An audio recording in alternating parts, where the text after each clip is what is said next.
podcast host, I've talked with hundreds of facility management and workplace leaders, and last year, we finally took these conversations on the road. Now I'm back with new interviews featuring industry leaders based in Atlanta, Georgia. My guest today is Jon Thomas, president at Building Maintenance Optimization Consultants, or BMOC, which makes him a big man on campus in our facilities and asset management world. Jon is on a mission to help organizations get the most out of their FM technologies. I'm Mike Petrusky, and this is On My Way to Work.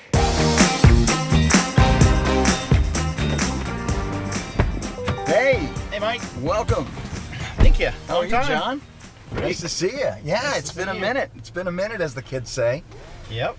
You want a little break from the home office? Off to some coffee, maybe? Yes, thank you so much. Let's do it.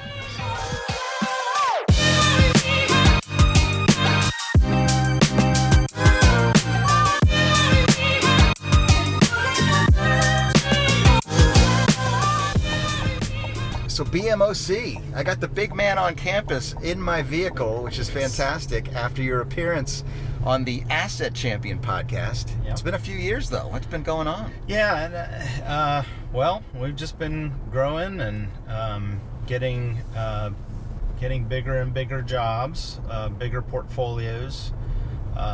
Jobs for us, we speak in terms of square footage and building count, and we want to, for our management system that we recommend, we really want to apply it to the entire portfolio, and that's when it's most effective.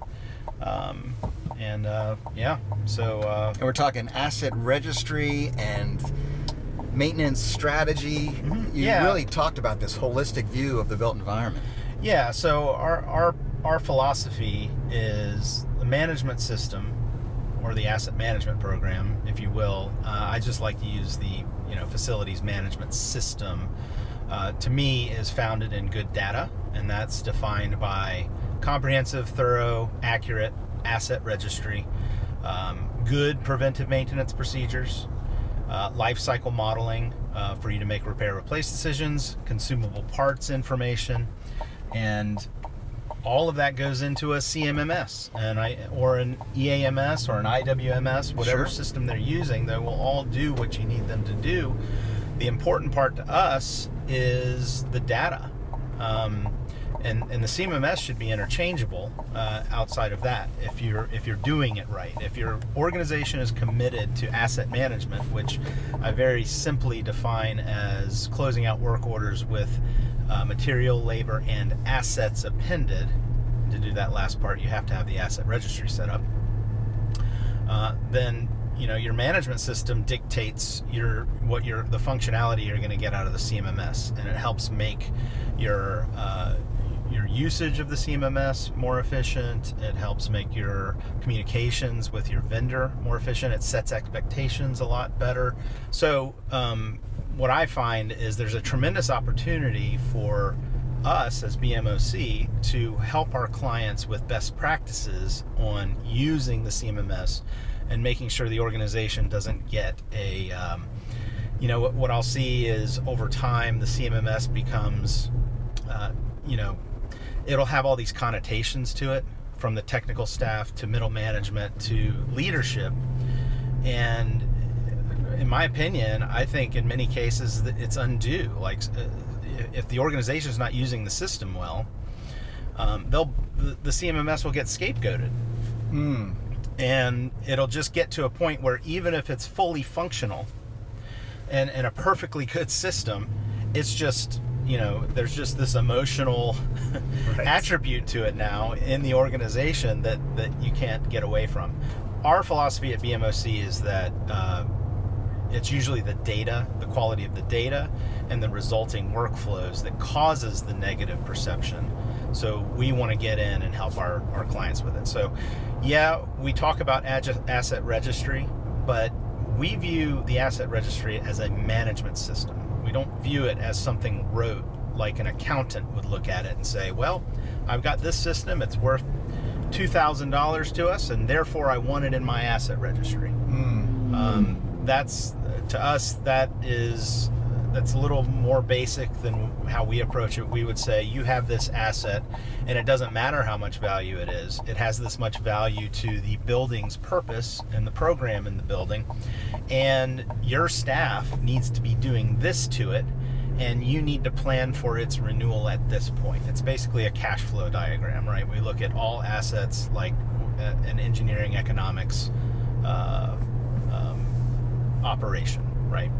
So, well, yeah, it's interesting, and I'm glad to hear you talk about this bigger picture and the fact that we need to look at all of the elements of the asset and the life cycle and the data that is going to be used to make better business decisions. So I'm all for it. Fantastic.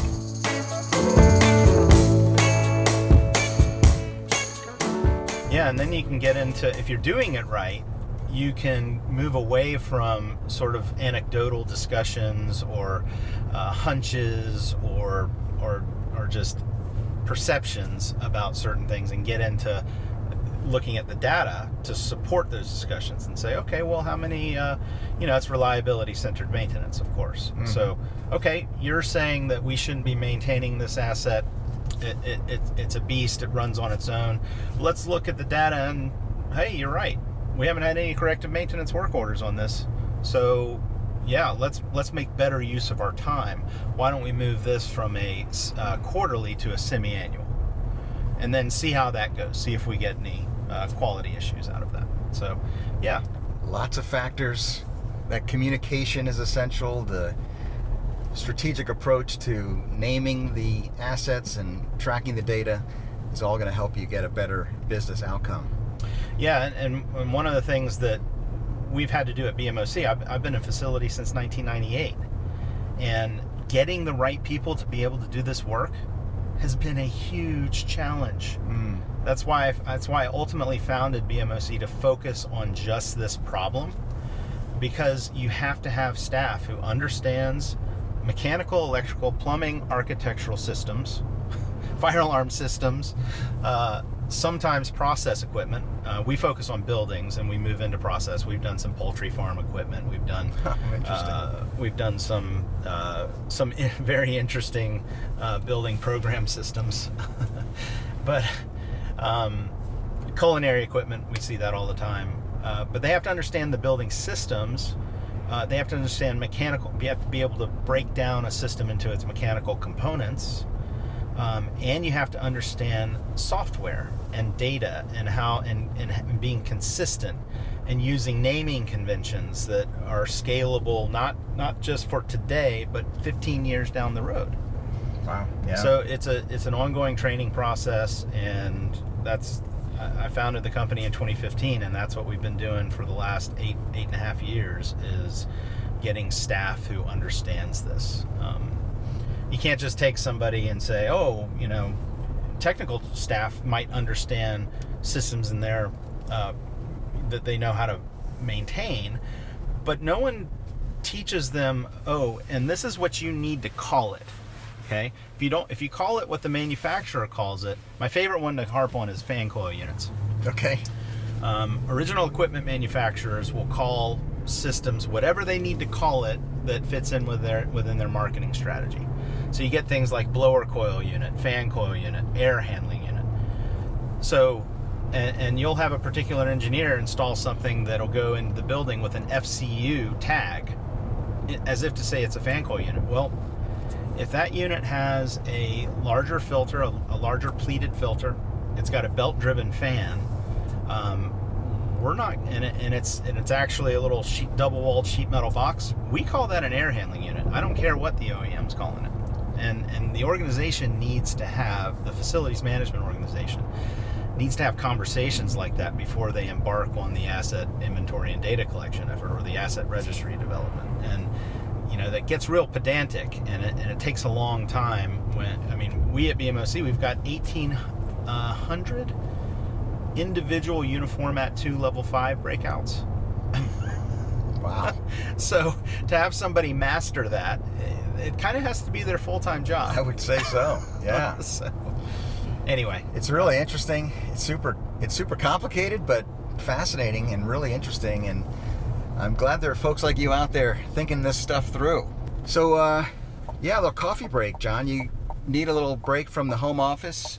Absolutely. You down for some local brew? I hear you have a favorite spot you're taking me to. Oh yeah, we'll go to this place called the Corner Cup. We're in Tucker, Georgia right now.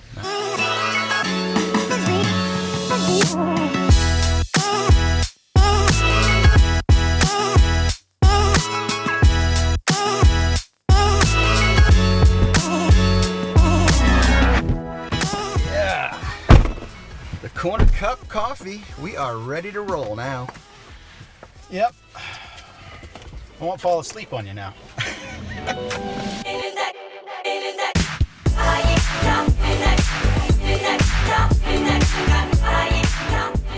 And you mentioned to me you were a Georgia Tech Yellow Jacket. I'm a Virginia Tech Hokie. So Yeah, ACC. Yeah. We'll see how long that lasts. Conference rivalry. I love it. Exactly. The battle of the Techs every year. It's a great rivalry. It's always a great game. And I haven't been to Blacksburg yet, but I can't wait to go. It looks like they've got such an awesome atmosphere up there. It's amazing. I can't wait. I hope you can see a game because the Enter Sandman experience is something you can't miss. Yeah, exactly. I can't wait. And I know your taste in music, John, from your appearance on the podcast. We talked about 80s rock, Rush, little Talking Heads. We need a theme song for this on my way to work drive time. How about Rush? What's your favorite Rush song? Oh, Easy Working Man. All right. It's not Easy Working Man, just Working Man. No, just Working Man. They call me the Working Man. That's exactly right. That's what I am. It's got a great meaty guitar riff there. I love, Working Man's my favorite Rush song by far. We're not in a sports car, but I could go with a little Red Barchetta. Remember the instrumental part of that? Bam, bam, bam, bam, bam, bam, bam, bam, bam. Yeah. You know what's hilarious is I traveled to Toronto one time. No T. Toronto. How did I do You said Toronto. You said it the way they say it. Oh, really? Toronto, not Nice. Toronto. Toronto. I went to Toronto one time. Yep. And their airport code is YYZ. Yes. Which is a Rush song, and when I was bam, bam, bam, bam, oh yes, bam, that's bam, right. Bam, And bam, I was walking through the airport, and I had that song in my head constantly. Awesome. It was great. I love it. I love it. And I was like, that's why the song's called YYZ. Geddy Lee and the boys. And then I from saw north of the border in Canada. Exactly. Yeah.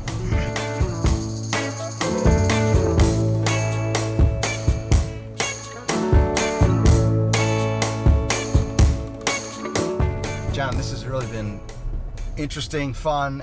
I hear you talking about these opportunities. Yes, there are challenges in our industry, but give me the kind of the high-level picture of what my listeners should be thinking about here in 2024 in this new world of the built environment. Well, we're living in the information age, right? And we have to be very careful to make sure we're not in the false information age. There's so much flying around, we have to discern what's truth and what's not true. So I would say you've got systems that deliver data, and we have a lot of options there, and it can be so confusing. Software applications that deliver the data or contain the data. We need to focus on the quality of that data and the truth in that data, because that is what's going to bring all levels of the organization together. When the technicians trust the data that management is giving them, you create a better work environment, because you don't have the technical staff questioning what management is doing. You don't have you reduce the risk of technical staff questioning the software system, because sometimes management might give a poor directive or a nonsensical directive, and technical staff might think it's the software doing it, but in reality, software people are telling people what to do. The software is just a vehicle. Yeah. Right? For that communication is a human thing. Yeah. So I think it's very important for, and what I've experienced, I actually just had a client the other day talk about how helpful it was to have preventive maintenance procedures that were actually truthful and optimized and good, it helped middle management have that conversation with technical staff, and it got rid of a lot of the sort of the pretense, right? Yeah, this sure. pretense of, okay, technical staff's coming in to talk to management, we got to just sit there and smile and nod and let them do their thing. No, it was a rigorous conversation where it's like, oh no, this makes sense. Okay, this is perfect, but I mean, this is good, but let's improve upon it here or there. It gives, having good data and good information that makes sense. We should focus on the technical level, focus on the trades. If you get it right for them, the rest of the organization will follow. And you should be dealing with people providing data who are willing to sit in front of your technical staff. I love it. I think that's another thing that would be very helpful, and something that will help you test the future quality of the product you might be getting.